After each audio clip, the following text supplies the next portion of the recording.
there a way to possibly put some kind of year into this interpretation or standard? We're not setting policy here, so I do want to be careful, because that might be a question for county council rather. Okay. It's an ongoing problem we've seen and we will continue to see, and it's part of this interpretive question here. Maybe when it comes up specifically, we can address it. It may be early now, so we'll go through them one by one. Okay. So if you don't have an immediate response, maybe council could be thinking about that when it comes up. Any other questions for the Ag Commissioner? Yes. Lieutenant? Yes. Thank you, Mr. Iceny. You answered a lot of my questions about how you calculate and that it sounds like you're doing it what I perceive as fair, that if it's needed for the existing ongoing operation, when the temporary is added on, you don't calculate it again. So that was my initial question. It appears to me that maybe we're dealing with two different things here with the temporary events and the Ag Policy 6 under A. It says allow limited visitor serving and incidental retail uses and facilities in agricultural areas.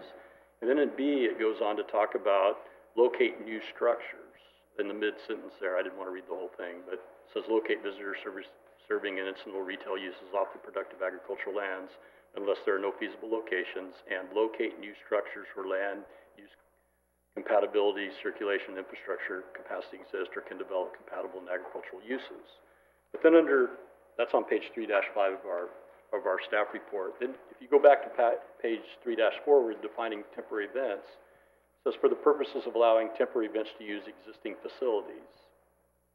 So sounds like that we're trying to throw too much into one thing here, because it sounds like two distinct different operations. One, the way I understand it, is more like the wineries with their tasting rooms. It's a permanent day-to-day ongoing business to serve visitors.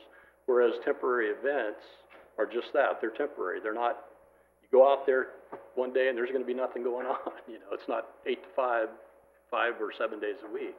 It may go on 12 to 60 times a year, as Ms. Knoll showed us in her examples. So it seems to be there should be a little different criteria applied when you're applying Ag Policy 6, because they are two distinct different operations. And I was just wanting to get your thoughts on that. Sure, Commissioner White. I think in terms of our thoughts, Ag Policy 6, policy-wise, is the only agricultural policy that relates to sort of the public coming out onto ag lands, and the use of ag lands for non-agricultural purposes. So I guess we have viewed it in the Ag Department as the catch-all for those uses, whether they're temporary or non-temporary. And I think that's what this request for interpretation is about, is it temporary at 1 time a year, at 10 times a year, at 60 times a year? Is it fundamentally different than other kinds of visitor uses? Is this policy not applicable? Is some other policy applicable? How? We're open for direction.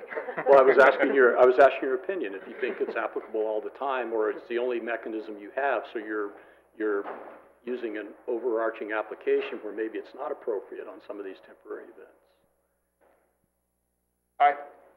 As the only policy that appears applicable, we try and use it the best we can, and are looking for appropriate standards.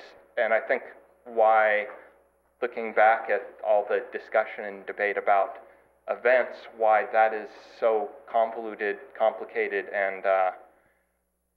and creating so much dissension is that there is a lot of difference between, there's a continuum from something that happens very infrequently and has essentially no kinds of permanent or ongoing impacts to a long continuum of gray area that I think different people of goodwill can disagree as to what level of impacts there exists, to at some point that you're talking about a level of permanency that is the equivalent of having structures and all the rest.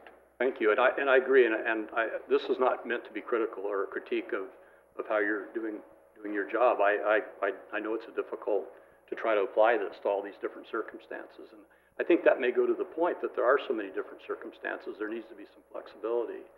And I guess my next question is for staff, Ms. Knoll. When you're dealing with Ag Policy 6, the way about permanent structures, that would, I assume, shift from a minor use permit to a conditional use permit application. It doesn't. It's still conditional. It's still a minor use So permit. if you went for a permanent structure and a permanent visitor facility where you do have that 8 to 5, 7-day-a-week operation. Oh, I'm sorry, I misinterpreted your question. We do have public assembly and entertainment as a use group, and that currently is a conditional use permit, correct? So if you did go for a 365 events a year, that would be a different type of use, would not be a temporary use. That's the standard for public assembly and entertainment, is whether you're doing it 365 days a year? No, the definition is a permanent, I have the ordinance here, I can look it up, but don't quote me exactly, but it's a permanent entertainment facilities or permanent assembly facility. Maybe wasn't clear in my question, or maybe I'm missing something here, but what I'm trying to get at is where we, on page 3-5, where we have our Ag Policy 6 definition, or not definition, it just cites it and quotes it.